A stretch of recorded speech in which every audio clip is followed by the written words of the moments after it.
Prime Minister Kamla has proposed to establish a national memorial to honor the victims of the 1990 coup attempt.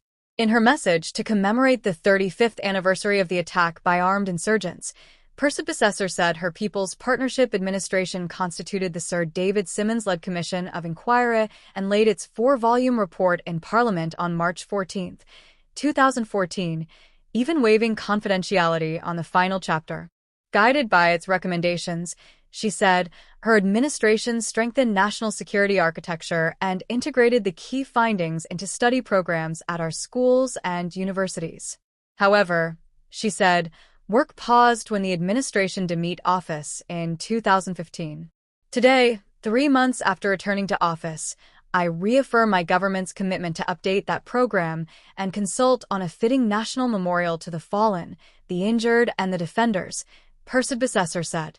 In her message, the Prime Minister recalled the attack on the Red House, the destruction of police headquarters, and the seizure of Trinidad and Tobago television, leading to the death of 24 people. She condemned the attack, saying the perpetrators were no patriots. The true patriots defended the Constitution and safeguarded our republic, some at the cost of their lives, others bearing wounds and trauma to this day.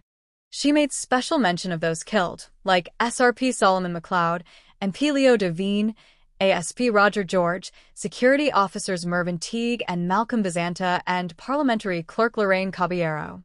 She also paid honor to members of the protective services, defense force, media, Parliament, and ordinary citizens who stood as a barrier between chaos and continuity.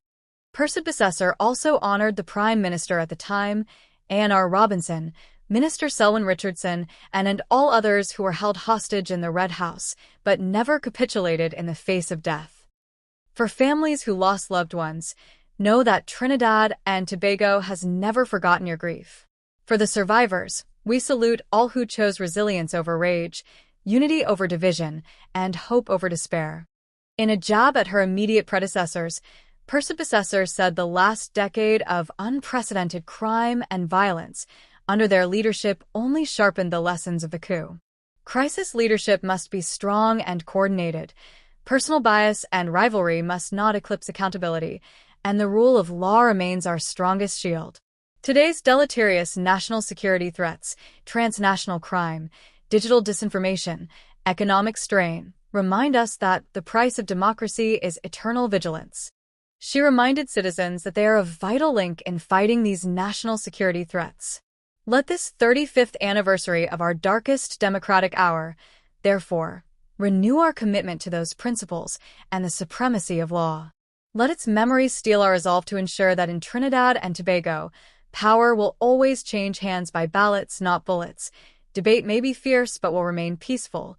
Diversity will always be our strength, not our fault line, and the love of liberty will forever guide us toward progress and prosperity. May God eternally bless our nation and preserve our great democracy.